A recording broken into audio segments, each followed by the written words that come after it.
हाँ जी, good morning all of you. We will start with our 17th worksheet, Statistics Chalisa 17. Daily basis पर ये सारे question अगर आप रिपीट कर रहे हैं, रिवाइज कर रहे हैं, तो मान लीजिए कि एग्ज़ाम का सारा पेपर लगभग इसी में से आना है. 40 में से हार्डली 2-3 क्वेश्चन हो सकता है कि इसके बाहर हो, अदरवाइज बाकी लगभग सारे क्वेश्चन इसी में से आपके पास आने वाले हैं. The average of two number is the average of two number is 20 and the standard deviation is 5. Find the two numbers. तो वेरी इजी टास्क. दो नंबर के लिए जब भी दो नंबर होता है तो मीन तो हो गया a plus B divide by 2 और स्टैंडर्ड डिवीजन होता है a minus B divided by 2. When series having only two type of observation, only two observation, तो standard deviation is half of range. तो आप इनमें से डिजिट सेलेक्ट कीजिए, दोनों डिजिट को plus divided by 2 plus divided by 2 plus divided by 2 कर दीजिए तो कितना आता है, और माइनस डिवाइड बाई 2 कर दीजिए तो कितना आता है. या फिर दो इक्वेशंस भी बना सकते हैं कि टू ऑब्जर्वेशन का मीन है आपके पास 20 और स्टैंडर्ड डिवीजन है 5, तो 20 is equal to a plus B divide by 2, तो a plus b is equal to 20, और इधर आपने रखा 5 is equal to a minus b divide by 2, तो a minus b is equal to 10. तो अभी इक्वेशन को आप सॉल्व कर लीजिए तो दोनों वैल्यूज आपके सामने आ जाएंगी और A फॉर एप्पल आंसर आ जाएगा 15 एंड 25. नेक्स्ट है question number 2. In a series of 5 observation the value of mean and variance. 5 observations हैं टोटल मिलाकर, उनका मीन है और ये वेरियांस है. इफ 3 ऑब्जर्वेशन दिस, तो find the value of remaining 2 observation. तो पहला कार्यक्रम हमने इसके ऊपर मीन के ऊपर मेहनत कर ली है, एक्स बार पर मेहनत करी है. 1 plus 2 plus 6 plus x plus y divided by 5 observation, और ये 5 ऑब्जर्वेशन का मीन है 4.4. ठीक है, तो ये हमने कैलकुलेट किया तो x प्लस वाई का आंसर हमारे पास आ जाता है 6 2 8 1 9. तो 4.4 into 5 minus 8, तो it is x plus y is equal to 14 हमारे पास आपका आंसर आ जाता है. ठीक है, अब इनमें से हम कोई सी भी दो वैल्यूज ट्राई कर लेते हैं. तो 3 प्लस 2 तो गया, फिर 4 और 9 और 4 कितना हुआ 13, ये भी गया. तो 10 एंड 4 ये हमारे पास बैठ रहा है, राइट. तो एक चीज तो हमको पता चल गई 10 एंड 4 होनी चाहिए. तो अब इसके बाद हम क्या निकाल कर देख सकते हैं, वेरियांस टेस्ट कर सकते हैं. तो वेरियांस का फॉर्मूला होता है summation x square upon n minus mean का होल स्क्वायर. तो मीन तो हमारे पास 4.4 का होल स्क्वायर हो गया साहब. अब समीशन एक्स स्क्वायर करना है तो आपने कैलकुलेट के अंदर MRC बटन का इस्तेमाल करना है. आपके पास हो चुकी है 1 2 6 और उसके बाद 10 एंड 4, ये दो वैल्यूज आपको और पता लग चुकी है. तो 1 into memory plus 2 into memory plus 6 into memory plus 10 into memory plus 4 into memory plus, तो ये हो जाता है 157 अपॉन 5 डिवाइड 5, तो ये आ रहा है 31.4, और ये आपने किया 4.4 इंटू इक्वल्स टू माइनस 31.4, तो ये आ रहा है आपके पास में वेरियांस का आंसर. तो हमारा आंसर क्या हो गया, नहीं आ रहा है, 1 मिनट, समथिंग कुछ रॉन्ग कर दिया है मैंने. 1 प्लस 2 प्लस 6 9 और 4.4 इंटू 15 माइनस 9, 4.4 इंटू 5 माइनस 9, तो ये आ रहा है 13. सॉरी, ये आ रहा है 13, ये आ रहा है 13, ये 13 आ रहा है. तो उसके बेसिस पर हमारे पास वैल्यूज बनती हैं 4 और 9. तो 4 और 9, ये 4 हो गया और ये 9 हो गया. अब 4 और 9 को हम पुट करके स्टैंडर्ड डिवीजन को चेक कर लेते हैं कि भैया स्टैंडर्ड डिवीजन का आंसर मैच हो रहा है क्या. तो B for Bombay is your answer. B for Bombay is your answer. अभी जो मैंने कर दिया है वो आगे वाले से कर दिया था, अदरवाइज नहीं तो इससे आप कैलकुलेट करके चेक करेंगे तो B फॉर बॉम्बे आपका आंसर आ जाएगा. नेक्स्ट आ जाते हैं इंडिविजुअल सीरीज के अंदर रैंक फॉर मीडियन। मीडियन का रैंक इंडिविजुअल सीरीज में n+1/2th टर्म, जिसको हमको फर्स्ट अरेंज में असेंडिंग में अरेंज करना होता है, सेकेंड n+1/2 करना होता है, थर्ड सीरियल नंबर में देखना होता है, और फोर्थ उसके कॉरस्पॉन्डिंगली जो x की वैल्यू होती है वो हमारा आंसर हो जाता है। Find the rank of the median. तो 1 2 3 4 5 6, तो 6 + 1 / 2 7 / 2 यानी कि 3.5, ये आपका किसका आंसर है? रैंक का आंसर है, और यही मांगा गया था। तो थोड़ा सा क्वेश्चन में ध्यान रखिएगा कि मीडियन का आंसर पूछा है या रैंक का आंसर पूछा गया है। नेक्स्ट आगे बढ़ते हैं। The relation between two variable this and this, if the mean of y is 50, तो मीन ऑफ x पता करना है। ओरिजिन और स्केल की प्रॉपर्टी है, ओरिजिन यानी कि प्लस माइनस, स्केल मतलब मल्टीप्लाई डिवाइड, सब पे लगाएंगे बड़ा बड़ा राइट। सीरीज की सारी वैल्यूज को किसी पर्टिकुलर अमाउंट से प्लस माइनस मल्टीप्लाई डिवाइड करते हैं, तो मीन का आंसर भी उतने ही अमाउंट से प्लस माइनस मल्टीप्लाई डिवाइड हो जाता है। अब अगर आपको x निकालना है तो इक्वेशन को x = 2 के फॉर्मेट में अरेंज करेंगे। x = 2 का फॉर्मेट मतलब x लेफ्ट हैंड साइड में रहेगा, बाकी सारी वैल्यूज राइट हैंड साइड में चली जाएंगी। तो ये हो जाएगा प्लस का 10, खैर सॉरी ऐसा करते हैं क्योंकि ओरिजिन और स्केल का दोनों का फर्क पड़ता है, इसलिए मीन के अंदर, मीन मीडियन मोड के अंदर आपको इक्वेशन को अरेंज करने की जरूरत नहीं है। x की जगह x बार पुट कर दीजिए तो y बार का आंसर आ जाएगा, y की जगह y बार को पुट कर दीजिए तो x बार का आंसर आ जाएगा। तो फिलहाल 2x + 3 × 50 - 10 = 0। तो इसको आप सॉल्व करेंगे तो आंसर आएगा -70। कितना आंसर आएगा? -70। आ रही है क्या बात समझ में? फिर से कैलकुलेट कर लेते हैं क्या आंसर आ रहा है। ये है 2x, ये है 5 3 = 50 - 10 = 0। तो 2x ये बचा प्लस का 140 = 0, तो 2x = माइनस का 140, x = /2 यानी कि -70। तो -70 is it right answer? Yes, it is right answer, it is right answer. ध्यान रखिएगा, इट इज राइट आंसर, क्योंकि ये आपका माइनस का हो सकता है। एक x बार की वैल्यू प्लस है तो y बार की वैल्यू माइनस, या y बार की वैल्यू प्लस है तो x बार की वैल्यू माइनस हो सकती है। Two regression line is this and this, find the x bar. तो दो रिग्रेशन लाइन को साइमल्टेनियसली सॉल्व करते हैं तो जो x का आंसर होगा वो x बार होगा, और जो y का आंसर होगा वो y बार होगा। तो हमने किया 5x - y = 22, 64x -45y = 24।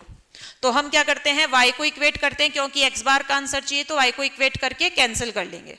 तो इसको मल्टीप्लाई बाय 45 करते हैं, इसको मल्टीप्लाई बाय 1 करते हैं, ठीक है। तो इसको मल्टीप्लाई बाय 45 किया तो ये आ जाता है अपने पास में 225x - 45y = 990, 64x - 45y = 24। फिर इक्वेशन को सब्ट्रैक्ट करेंगे। क्या करेंगे? इक्वेशन को सब्ट्रैक्ट करेंगे। सब्ट्रैक्ट करेंगे तो नीचे के साइन चेंज हो जाते हैं, तो ये कट गया, यहाँ पे बच जाएगा 161x, और इधर बचेगा प्लस का 966, राइट। तो x = 161 यानी कि 6। तो x बार का आंसर आपका क्या हो जाएगा? 6 हो जाएगा, that is none of this. x bar का आंसर 6 हो जाएगा, that is none of this, ठीक है। चलिएगा साहब, आगे बढ़ते हैं। Very easy question. फिर से आपको बताया कि arithmetic mean is always greater than geometric mean. तो bxy + byx/2, ये तो हो गया अर्थमेटिक मीन, और bxy × byx का रूट क्या होता है? ज्योमेट्रिक मीन, जिसको r से भी क्या करते हैं? रिप्रेजेंट करते हैं। तो इसलिए आंसर क्या हो जाएगा? सी। आंसर क्या हो जाएगा? सी। The correlation between this point 4, the correlation between this and this, यानी कि u आपने कैसे बनाई है? 2x, और v कैसे बनाई है? -1y। तो आप क्या करेंगे? दोनों से क्या करेंगे? दोनों से झूला बनाएंगे। एक की स्केल प्लस की, एक की स्केल माइनस की है, तो अपोजिट स्केल है, तो आंसर का भी क्या हो जाएगा? अपोजिट साइन हो जाएगा। B for Bombay is your answer. Next है coefficient of correlation, find in between this. तो आप डायरेक्टली भी देख सकते हैं, ये भी आपका इंक्रीज हो रहा है, सेम प्रोपोर्शन सेम अमाउंट से इंक्रीज हो रहा है, तो दोनों चीजें इंक्रीज हो रही हैं, तो आंसर क्या रहेगा? क्या रहेगा बता सकते हैं क्या भैया? क्या रहेगा? प्लस का 1 हो जाएगा। इसी तरीके से नीचे वाले के अंदर अगर आप देखेंगे तो ये आपका प्लस हो रहा है और ये आपका माइनस हो रहा है, सेम अमाउंट सेम मैग्नीट्यूड से, तो माइनस का 1 आपका आंसर हो जाएगा। नॉर्मल कर्व का शेप हमेशा बेल शेप होता है, कुछ सोचने की जरूरत ही नहीं है। Total area under the curve always क्या होता है? 1 होता है। क्या होता है? इधर का एरिया 0.5, इधर का एरिया 0.5 और total area under the curve 1 हो जाता है। Total probability of all the possible outcome equals to always क्या होती है? 1 होती है। The two tail of normal curve extend infinitely on both sides the curve. The dash horizontal axis never touches. दोनों तरफ ये क्या जाता है? माइनस इनफाइनाइट से प्लस इनफाइनाइट तक जाता है, इसलिए it never touches the horizontal बोले तो एक्स एक्सिस को कभी भी टच नहीं करता है। नॉर्मल डिस्ट्रीब्यूशन का मीन है आपका 2, वेरिएंस है 9, find the probability such that the 1.3x 0.4115।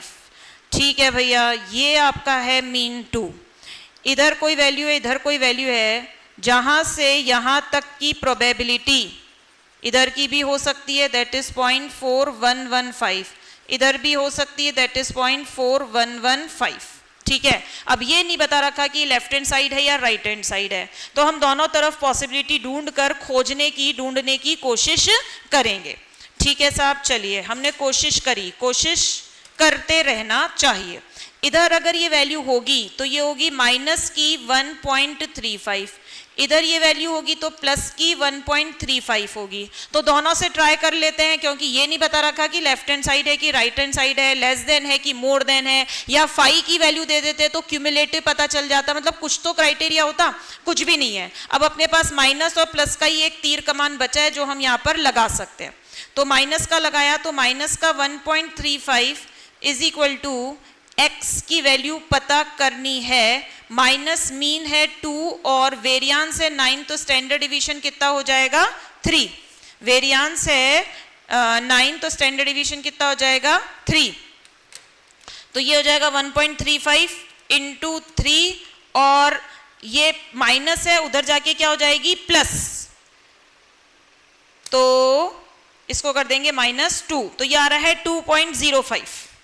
इसका सॉल्यूशन तो आ रहा है भैया 2.05, जो तो वो भी माइनस का, तो वो तो बैठता हुआ नजर आ नहीं रहा, वो तो बैठता हुआ नजर आ नहीं रहा। दूसरा किया 1.35 x -2/3, तो ये किया अपन ने 1.35 इंटू 2, नहीं सॉरी 1.35 इंटू 3 और प्लस का 2, तो ये आ रहा है हमारे पास में 6.05, वो भी प्लस का। एक चीज तो ये है और दूसरी 6.05, तो इधर बैठ रहा है, बिल्कुल ये बैठ रहा है, बिल्कुल साफ बैठ रहा है, बैठाना ही पड़ेगा। प्लस और माइनस एक ही रामबाण बचता है इस जगह अब अप्लाई करने का। आ गया है क्या बच्चों समझ में?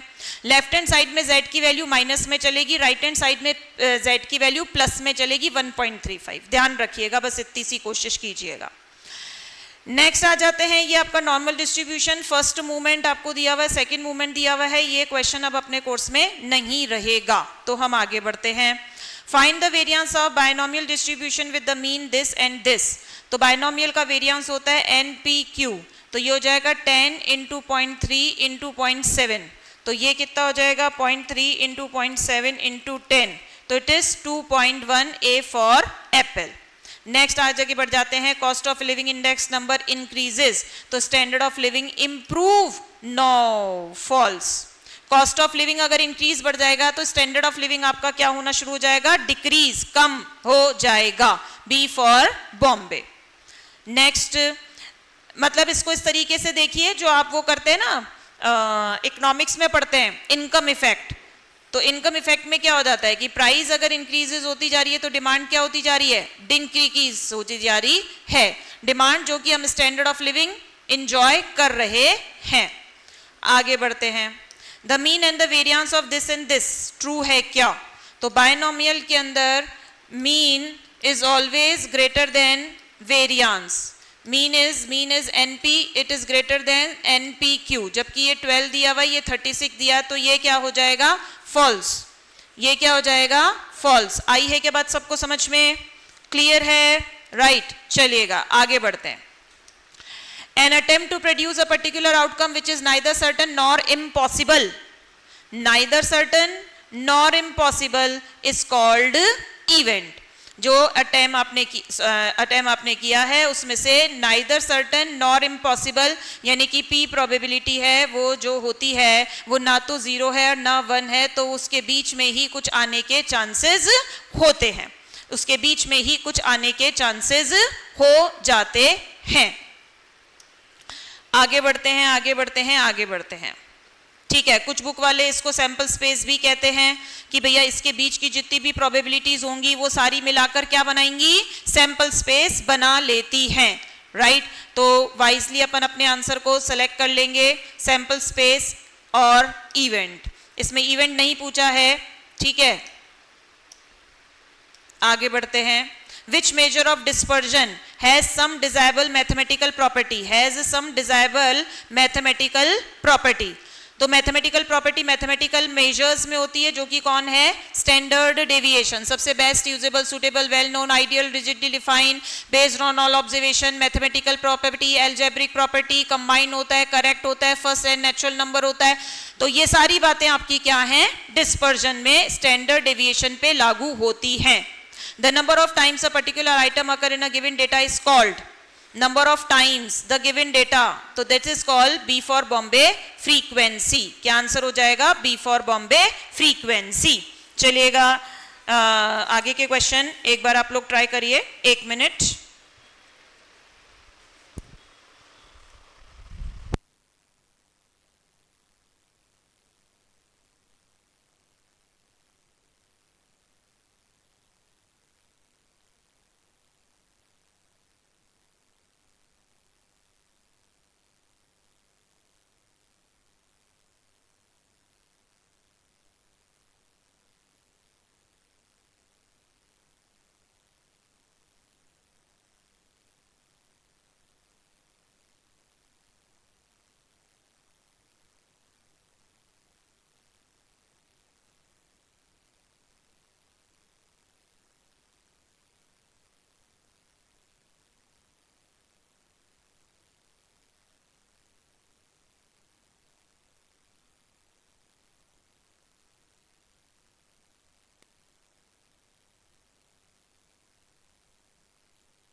आगे बढ़ते हैं।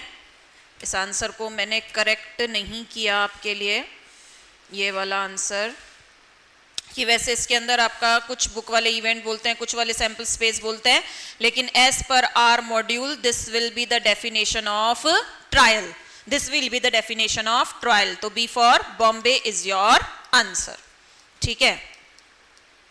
The width of each 10 classes is distribution 2.5 and the class boundary of the first lowest class. तो ये जो फर्स्ट क्लास है इसका है 10.6, उसके बाद 1 2 3 4 5 6 7 8 9 10 और इसकी अपर लिमिट पूछी है। तो 2.5 का क्लास इंटरवल है और 10 बार अगर वो दोहराया जाएगा तो 25 यहाँ से लेकर यहाँ तक का डिफरेंस कितने का रहेगा, 25 का रहेगा। तो 10.6 प्लस 25 तो इट विल बी 35.6। क्या आंसर आएगा, 35.6। चलिएगा आगे बढ़ते हैं। ये आप लोगों को सिखाया था जब आपको मिड वैल्यू दी हुई होती है लाइक 10, 15, 30, 60, तो इक्वल डिफरेंस पे तो एक ही फॉर्मूला काम हो जाता है, half of the difference between two mid value will be added and subtracted with mid value itself. लेकिन जब अनइक्वल डिफरेंसेस पर होते हैं तब हम क्या करते हैं, 10 और 15 का डिफरेंस 5, उसका हाफ किया तो एक बार माइनस एक बार प्लस, 7.5 से 12.5, ये 12.5 से ये आपका कितना है 15, तो इधर से इधर भी क्या आ जाएगा 17.5। अब 17.5 है, अब देखिए इसकी मिड वैल्यू कितनी है 30, तो हम मिड वैल्यू का फॉर्मूला लगाते हैं lower limit plus upper limit divide by 2। तो अब आपके पास में कौन अवेलेबल है, मिड वैल्यू अवेलेबल है कितने की 30, लोअर लिमिट आपको गिवन है कितनी 17.5 प्लस अपर लिमिट पता करनी है अपॉन 2। तो क्या किया, मिड वैल्यू इंटू 2 और माइनस लोअर लिमिट, तो किसका आंसर आ जाता है, अपर हायर क्लास बाउंड्री का आंसर आ जाता है। तो क्या किया हमने 2 into mid value minus lower limit, तो C will be your answer. Mid value की जो फॉर्मूला है उसका इस्तेमाल कर सकते हैं। नेक्स्ट आता है mean of the 4 observation is 10, when a constant amount is added in all the observation the mean become 13, the value is added. सारी वैल्यूज में, सारी x वैल्यूज में कोई एक पर्टिकुलर कांस्टेंट अमाउंट ऐड किया गया है और x बार का हमारा आंसर है 10 और y बार का आंसर है हमारा 13, तो ये कौन सी वैल्यू ऐड की गई होगी, ऑब्वियस सी बात है 3, सारी वैल्यूज में 3 को ऐड किया गया होगा। ये है 20, 21, 22, ये है 5, 4, 3। Very easy very easy very easy, बिल्कुल अपोजिट डायरेक्शन में चल रहे हैं, सेम प्रोपोर्शन में चल रहे हैं, एक इंक्रीज हो रहा है और एक डिक्रीज हो रहा है। नेक्स्ट है बायवेरिएट डेटा, बायवेरिएट से डेटा से 1, 2, 3, 4, 5 क्वेश्चन आपको बताए गए थे जो आपके मॉड्यूल में थे। पहला क्वेश्चन तो है कि both the data is same point of time, दूसरा होता है कि some cell remain vacant empty cell, फिर नंबर ऑफ सेल्स कितनी होती हैं, number of rows multiply number of columns, marginal distribution कितने होते हैं ओनली 2, और पांचवा है कंडीशनल डिस्ट्रीब्यूशन कितने होते हैं, number of rose plus number of columns. तो यहां पर कंडीशनल डिस्ट्रीब्यूशन ही पूछे हैं, तो number of rose plus number of column will be the answer. Regression line y on x की बता रखी है, ये y ऑन x की है, द कोरिलेशन बता रखा है 0.8, तो ये सही है क्या, ये y ऑन x की है तो y इक्वल्स टू अरेंज किया 4 माइनस 3x अपॉन 2। देखिए भैया देखिए, ये by(x) का आंसर है जो कि माइनस में है, और ये x बार का आंसर है जो कि प्लस में है, जो कि कतई भी पॉसिबल नहीं है। bxy, byx और r तीनों चीजें सेम डायरेक्शन में मूव करती हैं, इसलिए ये आंसर यहीं पर क्या हो गया है, फॉल्स। ये चीज मैंने लिखकर दिखाई है, आप ओरल भी कर सकते हो, 2 सेकंड का काम है। The correlation coefficient 3x minus 2y is same as the correlation between x and y. Is it? Is it? Is it? False. क्योंकि u is equal to 3x और v is equal to minus का 2y, तो अगर आप इनकी scale देखेंगे तो एक प्लस की है और एक माइनस की है, तो ये अपोजिट साइन है, तो आंसर का भी क्या हो जाएगा, अपोजिट साइन हो जाएगा। तो जो x के आंसर है वही y u v के आंसर होंगे, बिल्कुल भी पॉसिबल नहीं है। When the correlation coefficient plus minus 1, the two regression line coincide करती है, तो exactly upward बनती है या exactly downward बनती है, ये +1 होती है, ये -1 होती है। चलिए चलिए चलिए आगे बढ़ते हैं। नेक्स्ट है question number 30। In a binomial distribution with the 6 independent trials the probability 3 and 4 success is found to be this and this, the parameter p and q के आंसर आपको यहाँ पर बताने हैं। ठीक है भैया, बता देते हैं, बहुत ही इजी टास्क बता रहे हैं यहाँ पर कैलकुलेशन का। क्या करेंगे 6c3 p raised to power 3 q raised to power 3, 6c4 p raised to power 4 q raised to power 2, और इसका आंसर है 0.2457, इसका आंसर है 0.0819। ठीक है भैया, इसको सॉल्व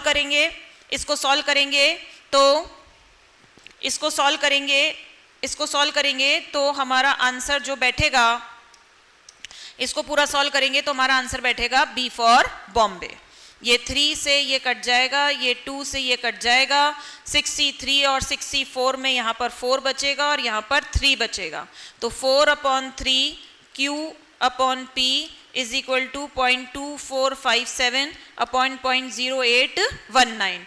Q को सॉरी नीचे P बचेगा। Q को आप 1 माइनस पी रख के आगे का सोल्यूशन कर सकते हैं या फिर इनमें से ऑप्शन पुट करके सोल्यूशन कर सकते हैं, तो B फॉर बॉम्बे आपका आंसर आ जाता है। ये एक्सपेक्टेड वैल्यू की प्रॉपर्टी है, दोनों वेरिएबल्स को इंडिपेंडेंट हैं तो दोनों को मल्टीप्लाई कर दीजिए, तो ई एक्स मल्टीप्लाई वाई का आंसर, यहाँ पे डॉट नहीं है ये मल्टीप्लाई है, तो यस मल्टीप्लाई का आंसर आ जाएगा A for apple true. Probability distribution is known as theoretical distribution. Probability distribution is known as theoretical distribution, इसको ट्रू कह सकते हैं। नेक्स्ट आगे बढ़ते हैं, mean of the probability distribution, mean of the probability distribution E X. If the value of all observation are equal, k constant, तो standard deviation is 0। अगर सारी वैल्यू सेम है, इक्वल है, 10 10 10 10 10 है, तो मीन तो वही 10 हो जाता है। स्टैंडर्ड डिवीजन वेरिएंस यानी कि डिस्पर्जन क्या हो जाता है? 0। The standard deviation of set of 50 observation is 10. Find the standard deviation if every item has increased by 10। तो यानी कि u यानी कि y कैसे बनाया है? x प्लस 5 करके, तो स्टैंडर्ड डिवीजन पुट करिए, स्टैंडर्ड डिवीजन y का आंसर आ जाएगा। ओरिजिन को o बनाकर क्रॉस कर दीजिए, कैंसिल कर दीजिए। The standard division of a set of 50, ये n है और ये स्टैंडर्ड डिवीजन है, तो नया आंसर भी क्या रह जाएगा? 10 ही रह जाएगा। Very easy very easy very easy. आगे बढ़ते हैं, find the coefficient of correlation if the sum of square of deviation taken from 40 of 10 observation is 360। ओहो, find the coefficient of variation, sum of the square of deviation taken from mean of 10 observation is 360। यानी कि standard division निकाला x minus x बार के square का total upon n का root, तो ये बता रखा है 360 अपॉन 10 का रूट यानी कि 36 का रूट यानी कि 6। तो कोएफिशिएंट ऑफ वेरिएशन हो गया standard division upon mean into 100 यानी कि 6 अपॉन 40 इनटू 100, तो ये कितना हो जाएगा? 600 divided by 40, तो it is 15। A for apple is your answer। आगे बढ़ते हैं, if the coefficient of mean deviation 0.44, the mean deviation of mean is 577, the mean is coefficient of deviation। ठीक है साहब, coefficient is equal to mean deviation upon mean multiplied by 100। ये बता रखा है 0.44, मीन डेविएशन बता रखा है 5.77 और मीन आपको पता करना है, तो 5.77 डिवाइड 0.44 इंटू 100, तो ये आ रहा है 13.11। ये 0.44 है तो इधर से भी आप क्या कर सकते हो? 100 हटा सकते हो, तो क्या करा? 5.77 डिवाइडेड बाय 0.44, तो ये आंसर आ रहा है आपका 13.11। ठीक है, चलिए चलिए चलिए आगे बढ़ते हैं आगे बढ़ते हैं आगे बढ़ते हैं। The standard division of two values is equal to half of their difference. हाँ बिल्कुल सही है कि दो वैल्यूज होती हैं, when series having only two observation any number of time, तो स्टैंडर्ड डिवीजन होता है half of range, mean division होता है हाफ ऑफ रेंज, यानी कि a माइनस बी का 2 अंडर द मॉड भी लिख सकते हैं। True. Find the coefficient of correlation of the given set of data, question number 39। 50 से 50, 40 से 40, यानी कि x के चेंज होने से y को और y के चेंज होने से x को कोई फर्क नहीं पड़ रहा है, राइट? तो C आंसर हो जाएगा 0। The value of Spearman rank coefficient of correlation is this, the sum of the square of deviation is 55, the number of observation। Very good question। R equals to 1 minus 6 summation d square upon n cube minus n, तो R का answer है 2/3, 1 minus 6, इसका answer है 55 upon n cube minus n, तो ये answer आ जाएगा A for Apple 10। 1 को इधर भेज दीजिए, माइनस का 1/3 हो जाएगा, माइनस माइनस कैंसिल हो जाएगा, n क्यूब उधर और डिवाइड हो जाएगा, तो n क्यूब माइनस n का आंसर आएगा 990, तो इसका 10 का क्यूब माइनस 10 पुट किया तो 990 आंसर आ रहा है, तो A फॉर एप्पल आपका आंसर हो जाएगा। जनरली जितने भी ऑप्शन पुट करके आपको आंसर निकालने होते हैं A और B से जनरली A और B से आपके मैच हो ही जाते हैं, आपको ज्यादा मेहनत करने की जरूरत नहीं पड़ती है। चलिएगा, okay, bye bye, have a nice day, all the best for your all preparation.